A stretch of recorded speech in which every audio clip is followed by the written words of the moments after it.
Hello student, हम chapter 7 क्या निराश हुआ जाए पढ़ रहे हैं।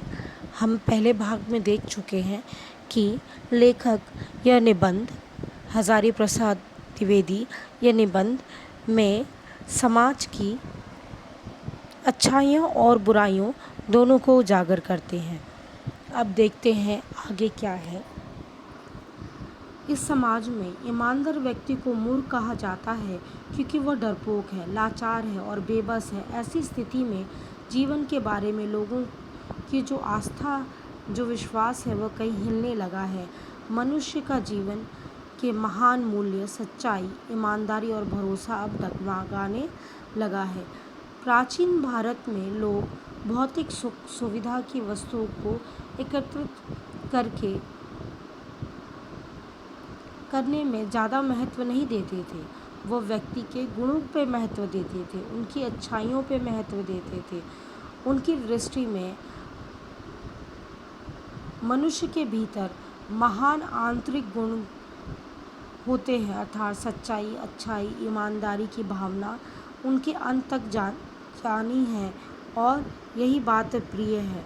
हम यही देखते हैं, व्यक्ति के जाने के बाद अच्छाइयों को याद किया जाता है, उनके कर्मों से ही उनको पहचाना जाता है। उस समय के लोग किसी की तरह सांसारिक सुख सुविधा की वस्तु को एकत्र नहीं करते थे, वे उस पर एकत्र करने पे विश्वास नहीं रखते थे, बल्कि लोगों के गुणों पर विश्वास करते थे, उनकी अच्छाई को महत्व देते थे। व्यक्ति का संस्कार, लालच की भावना, काम क्रोध की भावना उसके व्यवहार में झलकती है। वह स्वाभाविक रूप से ही मनुष्य के अंदर से अंदर होता है, पर उन्हें मुख्य शक्तिमान लेना और उनके मन तथा बुद्धि को उन्हीं के इशारों पर छोड़ देना बहुत बुरा व्यवहार है।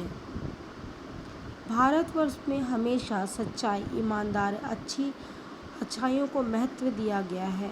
उस समय में मनुष्य एक दूसरे के गुणों की शक्ति पर विश्वास रखता था, उसी के गुणों का गुणगान करता था, सच्चाई ईमानदारी के रास्ते पर चलता था। जिस तरह भूखे इंसान के नज़र अंदाज नहीं किया जा सकता, जो भूख उसके अंदर विद्यमान है, हम एक तरफा नहीं कह सकते। बीमारी के लिए जितनी दवा की ज़रूरत होती है, उस चीज़ को हम नज़रअंदाज नहीं कर सकते। जो अपना रास्ता भटक चुके हैं, गलत राह पे निकले हैं, उन्हें ठीक रास्ते पे लाने का उपाय का महत्व देना चाहिए, उनकी उपेक्षा नहीं करनी चाहिए। लेखक यही सब समझाना चाहता है कि हमें अच्छाई और सच्चाई का रास्ते पर चलना चाहिए, किसी की बुराई नहीं उजागर करनी चाहिए। हमारे देश में जो हज़ारों गरीब लोग हैं, उनकी बुरी अवस्था को दूर करने के लिए अनेक प्रयास किए गए, कानून बनाए गए, चाहे वो किसी भी स्थिति में कृषि, उद्योग, शिक्षा, स्वास्थ्य, हर स्थिति में उन्नत बनाने का, बेहतर बनाने का सुचारू रूप से लक्ष्य पहुंचाने के लिए प्रेरित किया। इन कार्यों में जो लोग लगे हैं, यह ज़रूरी नहीं कि सबका मन पवित्र हो, अच्छाई और सच्चाई के रास्ते पर चले। उनमें भी कहीं ना कहीं बेईमानी, धोखाबाजी विद्यमान है।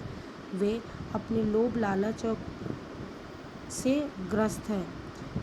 ऐसे लोगों के जीवन का उद्देश्य को भूल जाते हैं और स्वार्थ की पूर्ति करते हैं। दूसरे व्यक्ति को सुख दुख को भी नहीं देखते, बल्कि फ़ायदा उठाना चाहते हैं। भारतवर्ष में कानून को धर्म की ही तरह माना गया है। आज का कानून और धर्म में अंतर कर दिया गया। आज की पीढ़ी लोग धर्म की उपेक्षा, कानून को अधिक उपेक्षा देते हैं, जबकि एक ज़माना था लोग धर्म के रास्ते पर चलते थे। धर्म अर्थात सच्चाई, ईमानदारी, दूसरे पे दया करना, एक दूसरे के लिए कार्य करना।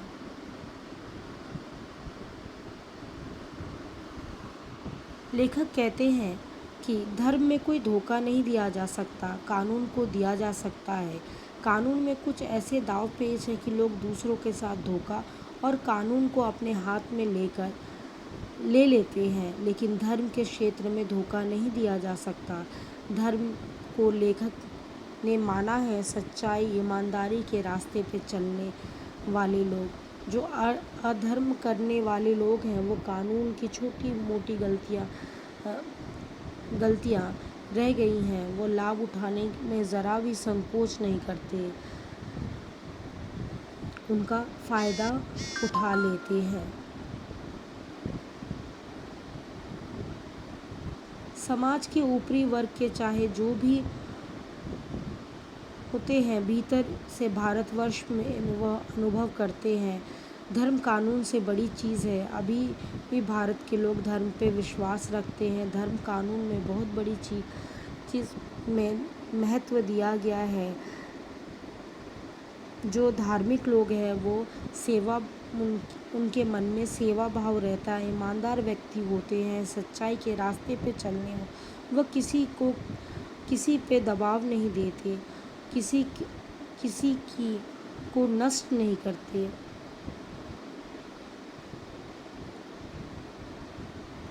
आज भी प्रेम की भावना रखते हैं, स्त्रियों की इज्जत करते हैं। आज की दुनिया में ऐसे लोग मौजूद हैं। हर व्यक्ति इस बात को इस सच्चाई से महसूस करता है कि दुनिया में सच्चाई अभी ख़त्म नहीं हुई। आज भी सच्चाई और ईमानदारी पर चलने वाले लोग मौजूद हैं।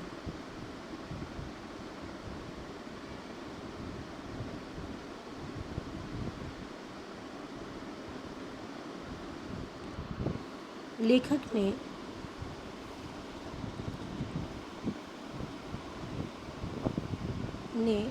एक घटना का उल्लेख किया है। एक बार लेखक रेल के द्वारा कहीं जा रहे थे। जब लेखक रेलवे स्टेशन पहुंचे, उन्होंने टिकट ली तो गलती से 10 रुपये की बजाय 100 के नोट दे दिया गया और जाकर डिब्बे में बैठ गए। लेकिन टिकट बाबू को बेचैनी होने लगी और वह हर डिब्बे में लेखक को ढूंढते हुए देख रहे थे।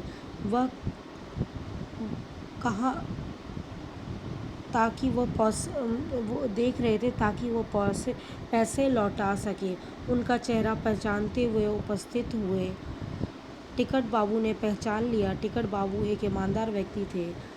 रखने को वह 90 रुपये रख सकता था, क्योंकि लेखक को यह याद ही नहीं था कि उन्होंने कितने पैसे दिए। लेकिन वह एक सच्चा और ईमानदार व्यक्ति था, इसीलिए उसने पैसे लौटाने चाहे और 90 रुपये वापस कर दिए।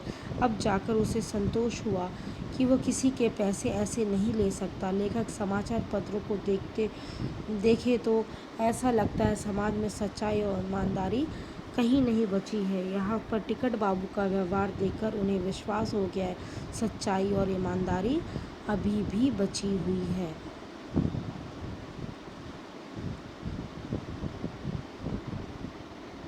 लेखक को विश्वास है कि अभी भी दुनिया में